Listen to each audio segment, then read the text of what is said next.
IPS Sunil అయితే ఇక తెగించేశారు. ఎందుకంటే ఎట్లాగూ తన టర్మ్ అయిపోవచ్చింది. తను అధిక ఐపీఎస్‌గా డీజీ స్థాయిలో రిటైర్ కావాలనుకున్నారు. కానీ అది కానీయకుండా చేస్తారు. ఒకప్పుడు ఏబీ వెంకటేశ్వరరావు గారి విషయంలో జగన్మోహన్ రెడ్డి యాక్షన్ తీసుకోమన్నప్పుడు కూడా తీసుకోవడానికి నిరాకరించి మీరే ఇవాళ ఉంటారు రేపు వెళ్ళిపోతారు.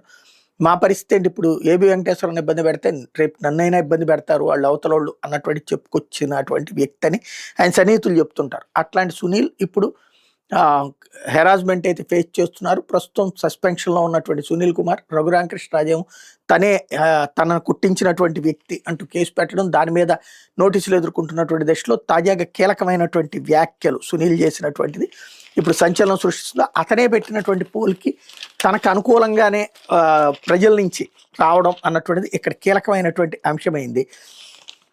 బ్యాంకులు మోసం చేసిన కేసులో సిబిఐ విచారణ ఎదుర్కొన్న డిప్యూటీ స్పీకర్ రఘురామకృష్ణరాజు అంటూ ఆయన మీద తీవ్రమైనటువంటి ఆరోపణలు ఆల్రెడీ ఉన్నటువంటి నేపథ్యంలో ఆయన రాజ్యాంగబద్ధ రాజకీయ పదవులను తొలగించాలంటూ సునీల్ కుమార్ డిమాండ్ చేశారు.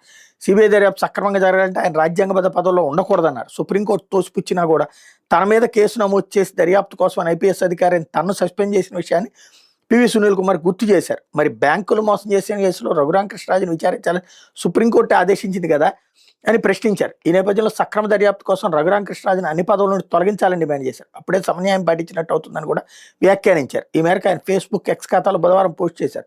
సిబిఐ సక్రమ దర్యాప్తు కోసం రఘురామకృష్ణరాజును అన్ని పదవుల నుండి తొలగించాల్సిన అవసరం ఉందా లేదా అనే అంశం మీద సోషల్ మీడియాలో వెబ్సైట్ నిర్వహించిన ఓటింగ్ని ఆయన పోస్ట్ చేశారు. రఘురామకృష్ణరాజుకి అన్ని పదవుల నుండి తొలగించాలని ఏకంగా 91% మంది ఓటింగ్లో అభిప్రాయపడ్డారు పడినటువంటి విషయాన్ని ఇక్కడ గుర్తు చేసుకొచ్చారు.